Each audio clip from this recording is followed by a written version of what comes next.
Welcome to Still Untitled. I'm Will. I'm Adam. Norm, once again, at CES. At CES. We haven't changed clothes since last week, so that's the big tip-off. Today, I'm just jump right into it. No small talk today. We asked for questions several weeks ago. We got a bunch of great questions. I have gone through and culled out, I think, the 7... I don't want to say they're the best, but maybe they were the least overlapping and most interesting to answer, I think. All right. So I'm going to get, and just in case people have other questions, if you want to email them to us, you can email them with the subject line Adam questions for Adam to podcast@tested.com, and we'll do these more regularly. We totally will. I think this is a good feature. The first question comes from John L. I like that we did first initial last name because it gives it a whole kind of AA vibe to the whole thing. John L. wants to know, I was wondering, since you are a maker and a communicator of all things related to making, do you consider language as one of your tools, and have you had what kind, if any, of formal language education? How do you keep your skills up in your role as a communicator? That is a great question. Language is absolutely a key part of my skill set. My formal training as a communicator is comprised of about 4 years of acting training in high school with a private teacher. I did spend 6 months pretending to go to New York University in the experimental theater wing of the Tisch School for the Arts drama department. That was what made it clear to me that wasn't what I really wanted to do, or that I wasn't ready to pursue an ambition at that point. But I did learn some great stuff there. I also have taken a bunch of improv classes at San Francisco's local improv troupe, BATS, the Bay Area Theater Sports. Okay. I also, as we talked in the last podcast, tried stand-up comedy. As far as language, I also write a fair bit. This whole year, I've been writing a column for Wired Magazine. I've written columns for Popular Mechanics. I've written Untested. And every one of those exercises requires me to figure out ways to say things that are interesting. And especially when you're writing, especially when you're doing magazine writing, you've got to be tight, you've got to stay on point, and you've got to think of many, many ways to say something. If you want to make 450 words seem like not many words, write a magazine column that 150 or 200,000 people are going to read, and make sure that it's interesting. It is a fantastic exercise in language because I notice all these proclivities about myself. I just wrote this long article for Popular Mechanics, which they're editing right now. But it was talking about stuff about 10 different movies. And I ran out of adjectives by the third one. and my exercise in writing it was that I wrote them all out in a couple of days really fast. And then I read them a day later and I thought, these are all terrible. And so I went and I started to hack them apart, and a couple were good, and a couple finessed them one at a time. Went back the next day, still all of them terrible. Again, did it, and each time I'm going in and I'm seeing things like, I often use the passive tense. I often give way too much of an introduction to a sentence that that I don't need to. Yeah. Or you're using weak. I mean, my thing is I use the same weak adjectives, and they don't start out as weak adjectives, but I make them weak adjectives by overuse. Yes. And I'm always, every now and then I'll be running out of adjectives and I'll want to use the word wonderful. And I'm remembering Strunk. Yeah, Strunk and White. Strunk and White. Yeah. He actually has a paragraph about how the word wonderful is a useless word. Yeah. Totally verboten. So if you want to learn about writing, my advice has always been Strunk and White it's the thinnest book you'll ever read. It's the greatest. I've read it 4 or 5 times over my life. It's The Elements of Style. It is a wonderful, wonderful book. They give it to you as a freshman in pretty much every English comp class that I've ever heard of in college. And there's a beautiful edition for sale right now in bookstores. It's I didn't know that. Hardcover, orange cover with illustrations inside, but it's magnificently printed. It's luxurious to read, and it's not that expensive. And E.B. White, just to be clear, is E.B. White from Stuart Little and Charlotte's Web. I don't know who Strunk is. There was an article about him in the Atlantic or something. If I remember correctly, like one of E.B. White's teachers. Okay. Or an early mentor. Or maybe it's the other way around. Could be. Yeah. But I believe E.B. White came second. Okay. But I could be wrong. But the idea is it's all about simplicity in language and using fewer words when you have, and ways of using fewer exactly. words, and ways of thinking about using fewer words, not using the passive tense, etc. Being precise and being concise. I also like Stephen King's book on writing. If is really good. His nonfiction is some of the best stuff he's ever written. So writing helps me a lot in communicating, in thinking. You also do a lot of speaking, though, too. I do a lot of speaking. And in speaking, one of the greatest tools I have learned for choosing my words carefully is not being afraid to pause. When you're up on stage in front of a bunch of people, it's easy to feel like when you stop talking, that time starts moving incredibly fast. And then you start to panic. And then you go faster and faster and faster. Or you do the classic thing that people do when they don't feel like they're getting enough feedback. And you don't ever really get enough feedback from an audience. I mean, think about you telling a dinner party a joke and no one laughs. It's like being in front of an audience is that times 10. But except for they're all in their underwear. Except for they're all in their underwear. Is that you think the pauses are lasting a long period of time, but they are so not lasting a long period of time. And you don't have to panic. You can actually relax. And the more you relax, the more your audience will relax, and the more you'll actually get feedback from them. Well, and especially if you're talking about something complex, then giving them a moment to process what you're talking about it's not like it's a Steve Martin act where he's just constantly building and never giving any release. Giving people a moment to think is not a bad thing necessarily. Totally true. Oh, the thing I was going to say that people do when they're nervous is, and I find so many people do this, they repeat what they say 3 times. They go, yeah, so I bought that at the Best Buy. I went to the Best Buy and I bought it. Yeah, it was just Saturday. I went over to Best Buy and I bought it. And you'll find conversationally, if you start to look for this, I told this to Penn Jillette on his podcast, Penn Sunday School, and about 10 minutes later, Penn told me something 3 times. Well, I'm not saying Penn was nervous. I don't think Penn gets nervous, but it's like a conversational. It's a tick. Yeah, it's stalling for time while they compose the next part of the. It's while they're composing the next part of the. The next part of the sentence is coming up.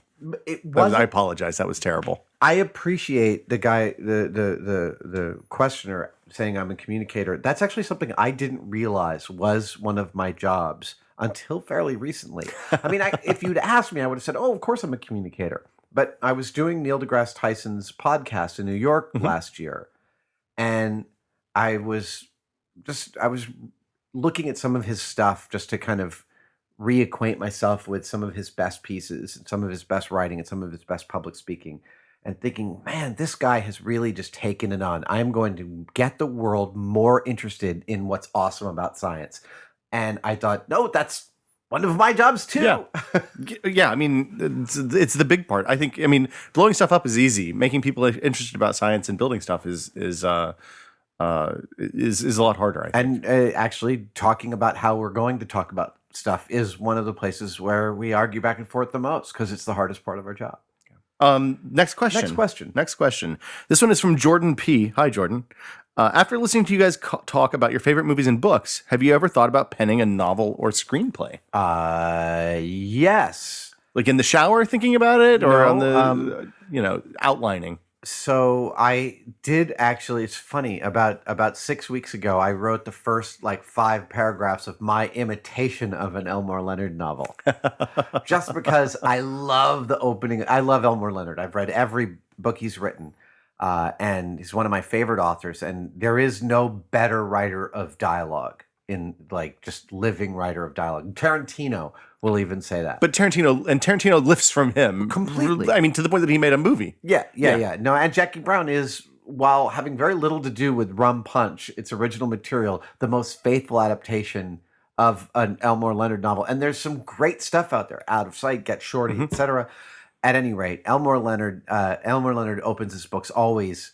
The whole thing about start late, start in the middle of the action. Leonard always does. Jumps right in. So that was just an exercise. I was playing around with writing. As far as the screenplay, absolutely, I have thought about screenplays. My wife and I talk about them a lot. We talk about plots. We talk about getting one and getting together and writing one. When you read screenplays, I mean, for entertainment value, I've read a lot of screenplays for entertainment value. Yeah, and I'm fascinated with the form, and it is totally. I recognize it is not an easy form. A lot of people are led to believe because it's 100 pages and the words are spaced far apart that in some way it's an easier form of writing. Not. Dialogue is really hard to write just in general. And if you think that screenplay writing is easy, you must know that you don't understand it enough. You just need to know that. Well, it's easy to write a really terrible screenplay. Oh yes, Yeah. no, that's. I mean, just true. to be clear. Yes, to be clear, I have actually written a screenplay years ago with a buddy of mine. We wrote a screenplay called "Andy and Vincent Rob the MoMA," about a couple of down at heel artists who robbed the Museum of Modern Art in order to get famous, and they do it dressed as Andy Warhol and Vincent van Gogh. So, and it stars Ben Stiller and Owen Wilson. And, Well, we actually ended up filming a trailer with us in it. It's somewhere out there in the world. Is it on YouTube? It might be. I haven't seen it in years. It's not a bad trailer. It was pretty cool. We shot it, I think, in like 95, 96, something like that. The thing to me, because I sat down and started on novels a couple times and ended up writing really nice short stories that I never showed anyone, because that's what you do with them. Yeah. The market for short stories is kind of grim these days. The writing novels is writing novels the way I write short stories is a fairly significant challenge in getting, like, the complexity level is way beyond what I normally write. I like writing tight and concise and all the stuff we talked about in the last question. Yeah. And you kind of get into more descriptive stuff in a way that I'm profoundly not good at as a writer. So it's a different challenge. It is, and my favorite writers are all what I would refer to as linear writers. Tarantino is one. I don't know if Elmore Leonard knows the end of his books when he starts, but I know that Tarantino rarely figures out the ending of his movies in the middle. And Raymond Chandler, my favorite author of all time. They're character guys. I mean, they know characters, and then they see what happens. And to me, that's how, if I was to write a novel, and when I think about screenplays, I always start with the character. A story, and the story I recognize is completely paramount. Mm-hmm.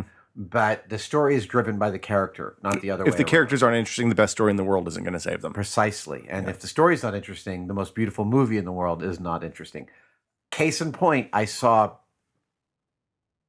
Total Recall. The new one. I don't know what you're talking about. It's gorgeous. Mm-hmm. It's gorgeous. It's actually, the art direction is beautiful. Boy, is that director paying his homage to Blade Runner, including lifting entire sequences from Blade Runner and just putting them in his movie. Zora running through the glass, totally in Total Recall. Wow. In futuristic, kind of Los Angeles. Some bad CG in the background, but there's I'm sure. Actually, it's beautiful CG. And the world that he builds around the characters, wooden and uninteresting as they are, is a beautiful world. Well, I mean, just to be clear, the first movie wasn't a good movie. No, it was an awesome movie. I can't stand the first movie. Oh, it's fantastic. They suck the air out of Mars. It's ridiculous on so many different levels. I can't stand the original. I might have been the right age when that movie came out to really be able to appreciate it. That's entirely, well, yeah. Because I'm,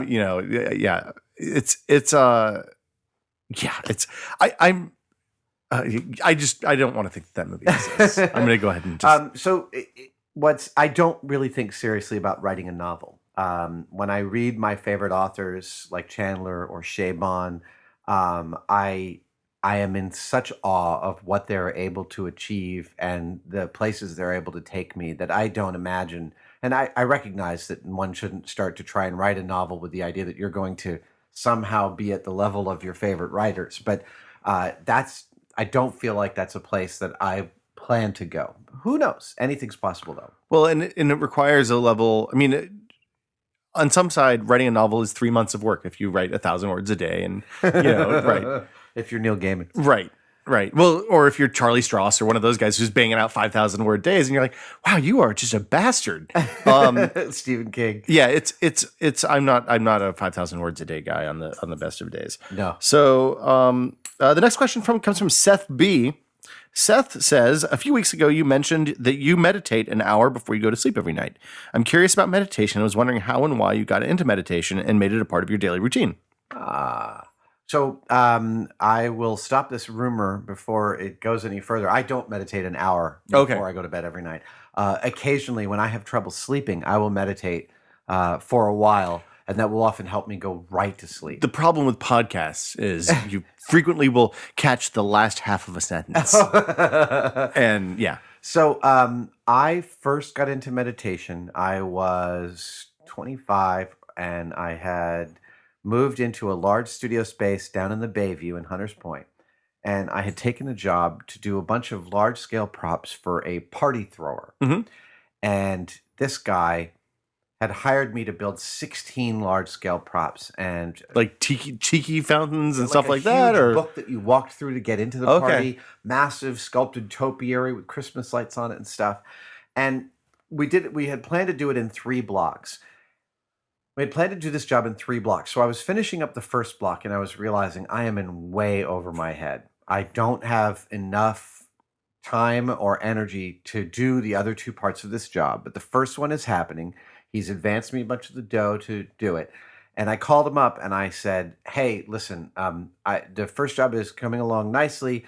However, I'm not sure I'm going to be able to do the other 2 parts. I want to talk about it right now because I've just thought about this, and I'd like to take those off my plate so I can concentrate on this. But I just wanted you to know."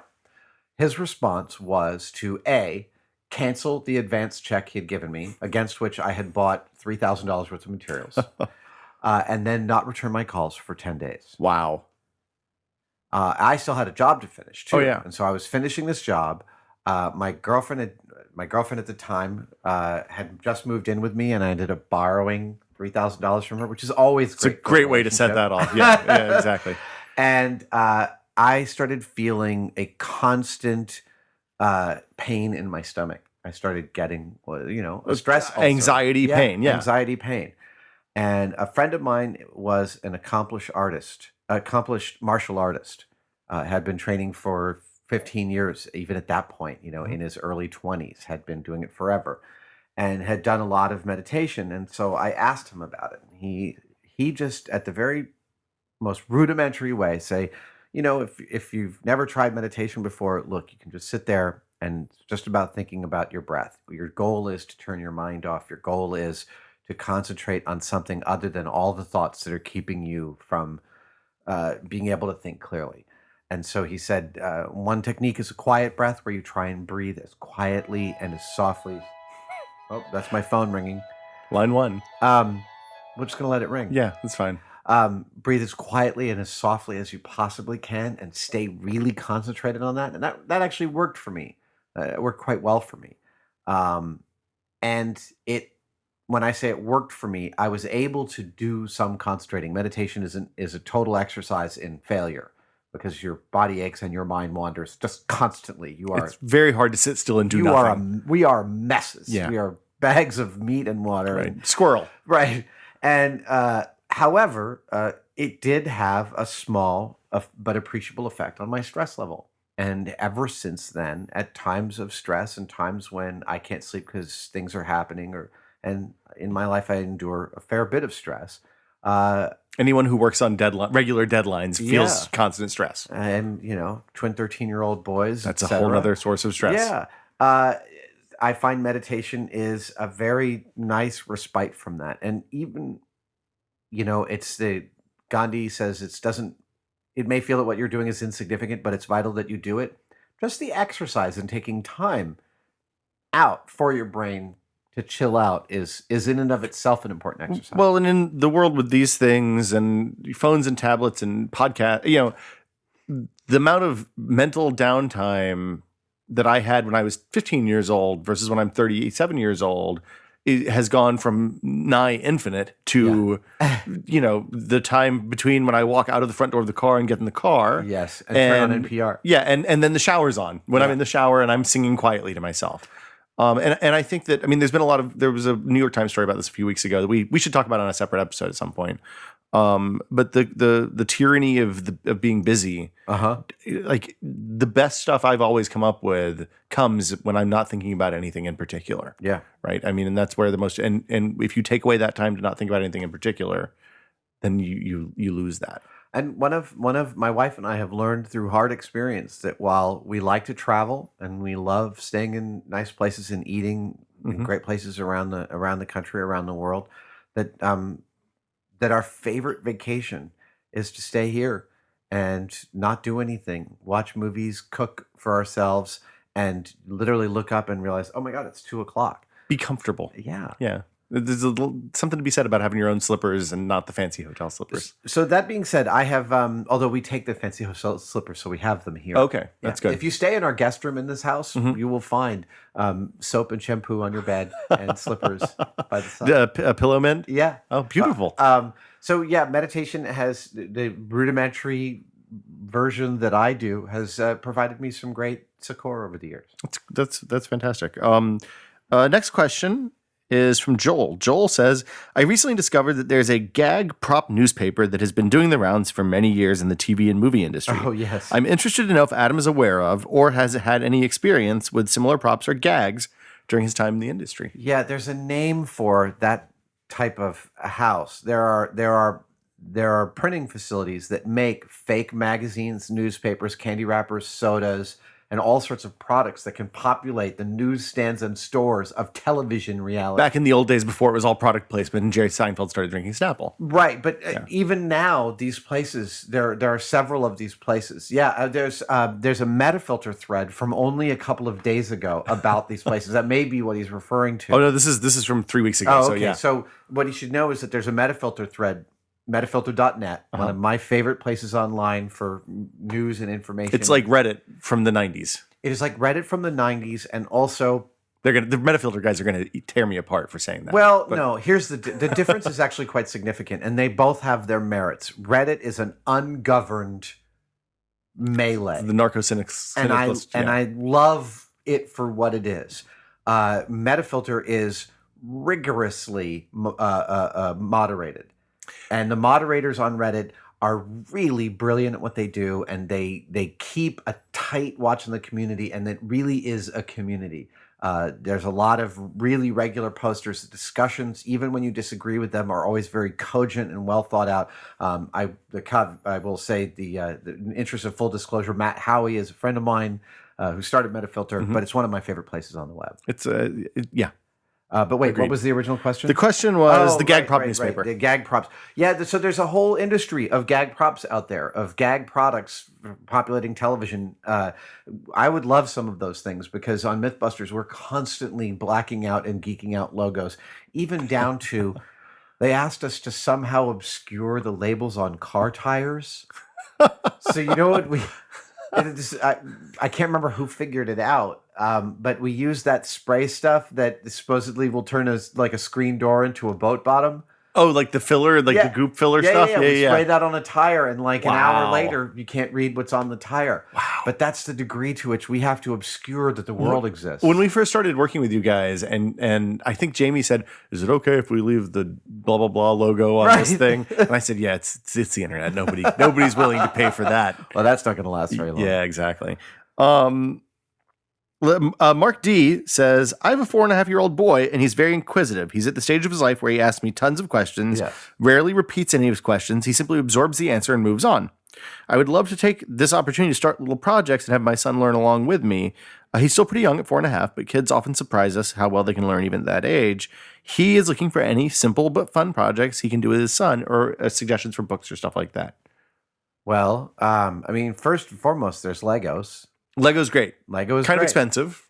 Kind of expensive, it's true, but the sets for 4-year-olds are the least expensive sets. Well, and there's other alternatives to Lego for building, especially at that age. Stuff like, I think Lincoln Logs is good for under 5. Yeah. And there's problem solving to do. Nobody's directions are perfect. Yeah. Even Legos. Even when I build Lego sets now, I leave pieces out because they always ship extra pieces. I know they do, and but I still know that I'm. Oh, okay. You still whiffed. Okay. Fair enough.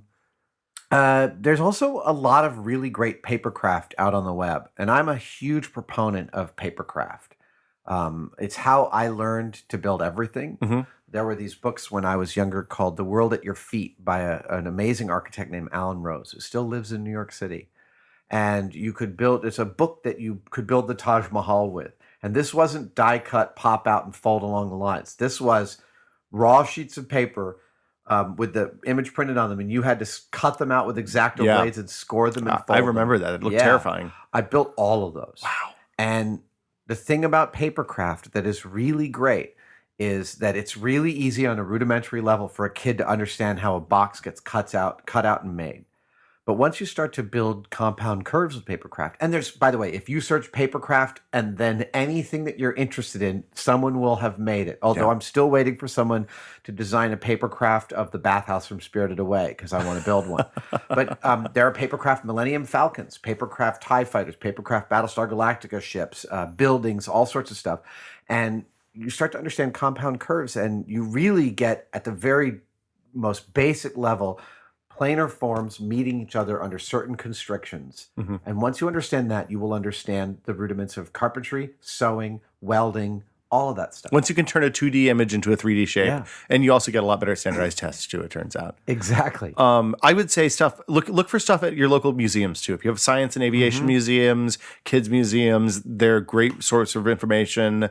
A lot of them have bookshops online, so they'll have books that have that stuff. We met John Collins, who's the paper airplane guy at thepaperairplaneguy.com last year. And he sells both books and website stuff where you can learn how to fold amazing paper airplanes that will teach him about aeronautics and stability, flight stability and characteristics of flight for paper airplanes. There's literally things like that on every single topic out there, from stuff like that all the way down to robotics that you build with Duplo blocks. So there's a lot out there. Bookstore museums or museum bookstores rather. Online resources for the are also Instructables. Make has some great stuff that goes all the way from little kids.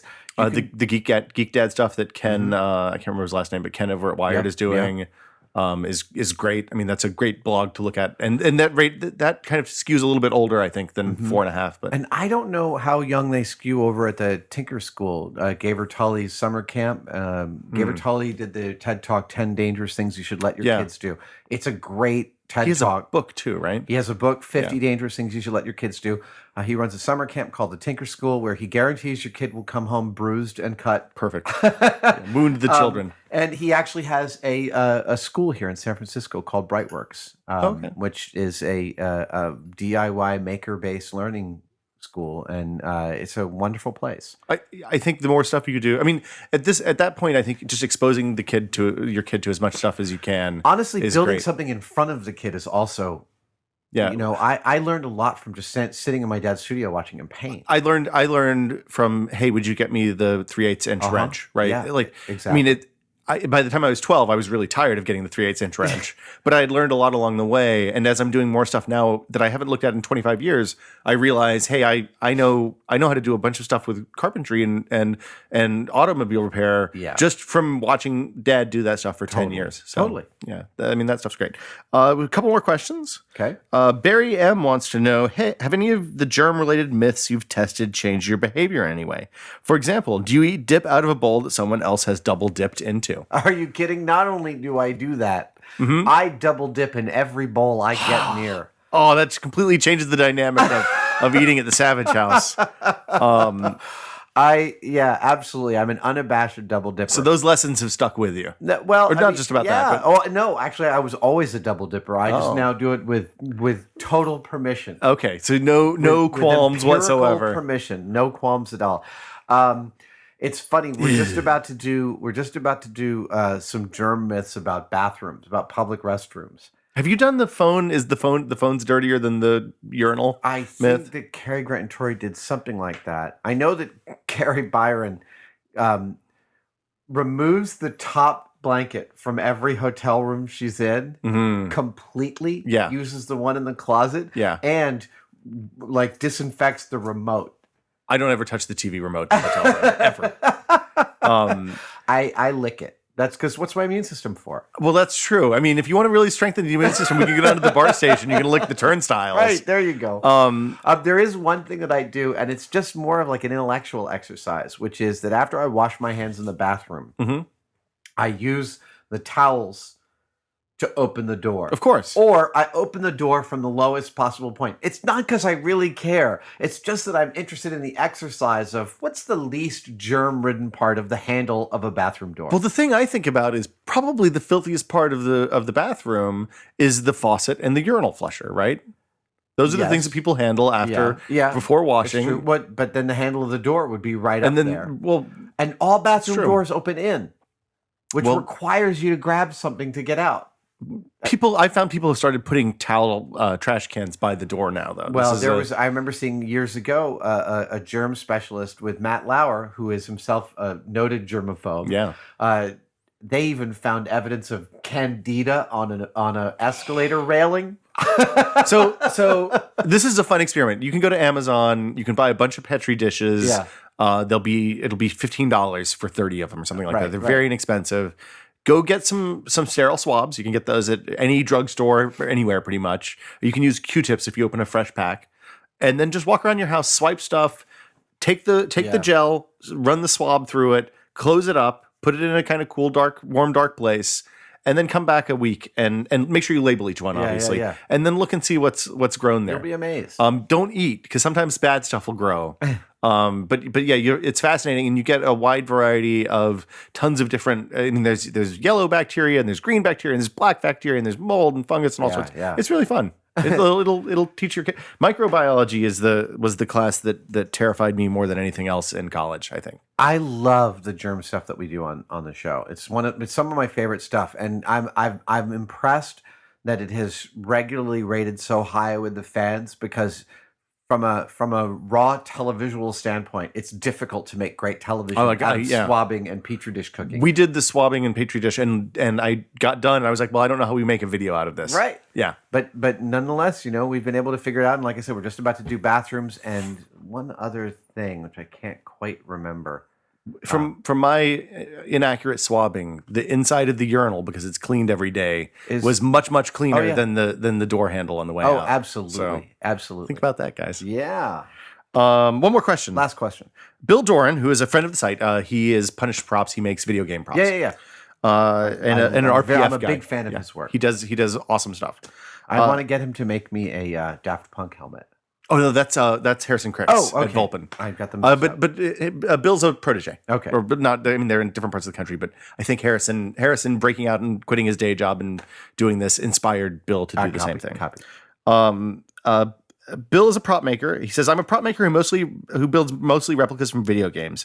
That provides a different set of advantages and challenges compared to trying to introduce something from a movie. For example, the Bourne bag." I was curious if Adam has ever made anything from a video game, and this is for the three of us. Sorry, Norm. If you could have some kind of prop weapon vehicle environment from a video game, what would it be? Oh, that's a really good question. So have you ever thought about, the video games that I guess some of that 8-bit pixel art or the early arcade stuff makes really cool laser cut, and you can do really neat stuff with that. And I like it. I appreciate it, and it makes me laugh in the right way. I'm not interested in making that stuff for myself. I do have, along those lines, on the RPF every now and then, there are guys who make life-size Lego versions of props, like the lightsaber. I just bought a couple of batarangs. The lightsaber, the Lego lightsaber is awesome. Yeah, it's totally awesome. It is amazing. From video games, it's interesting. If I was going to, again, we've talked about this. I'm not a big video game player. I've played a bunch of Unreal Tournament when I worked at ILM with the other laser cutting guys there. Mm-hmm. I played Myst and Riven. But none of those games really lend themselves. Like, there's no, I guess the books in Myst, but without the screens. It's a funny story that lots of people don't know. The big knife that sticks in the ground that falls over at the end of Riven, if you get all the way to the end. I didn't make it to the end of Riven. I didn't either, but I know about it because I actually built that knife. I made when they did Riven, they did a mixture of CG and live action. And for the knife falling over, I actually built a 5-foot long practical prop that they filmed on set. Wow, falling over. And strangely enough, when I did the Rally to Restore Sanity and/or Fear, one of Colbert's writers that I met was one of the Colbert writers, was one of the producers on that Riven who had hired Jamie Heinemann's shop to build that thing, and I was the model maker. Oh, and that's funny. We were coming full circle. Wow, I know. It's a tiny little world. So if I was going to have something, I really like over-the-top weaponry.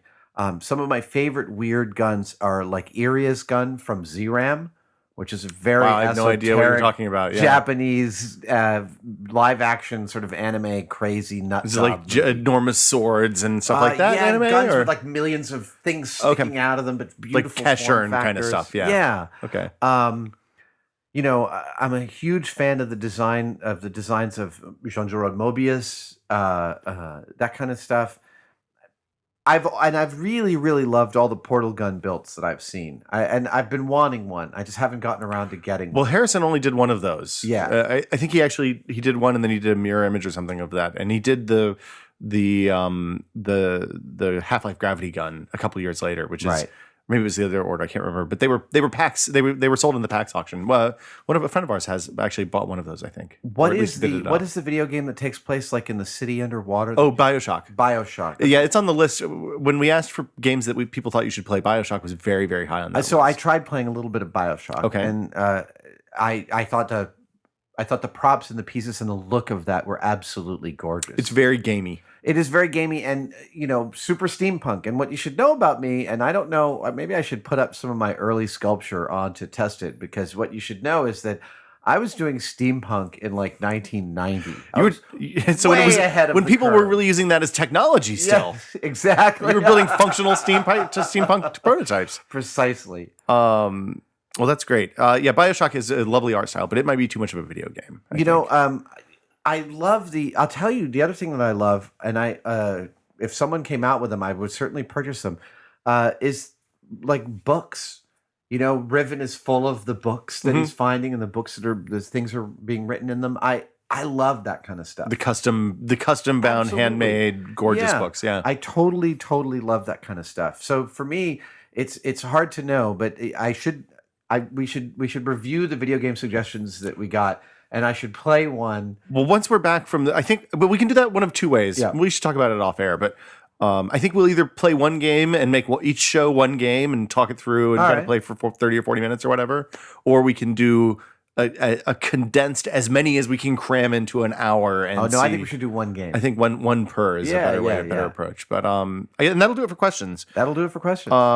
By the way, my talisman for this podcast is my beautiful replica of the bride's sword from Kill Bill, made by a friend of mine up in Canada, in Montreal. It is in every way an exact replica of the shooting swords, even down. All the findings and fixings were purchased from the same suppliers that the prop makers bought from, and the lioness, the badge here, and the food dog on the blade were all hand etched by his CNC machine, and we worked very hard on these graphics to make them as accurate as possible. Here's my.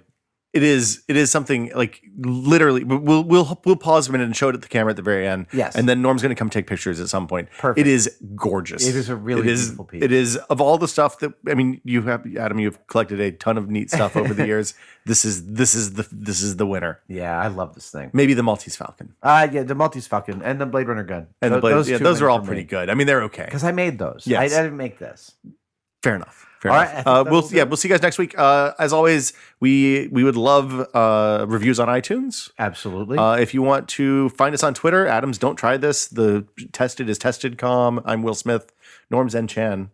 What else do we normally do? Facebook, YouTube, all that stuff. You can find us all over the place. I think we're on Zune now too. Oh, fantastic. So yeah, They still have those? Xbox Music is what it's called now. Xbox Music. And we'll be back next week with another episode of Still Untitled. See you guys later. Bye.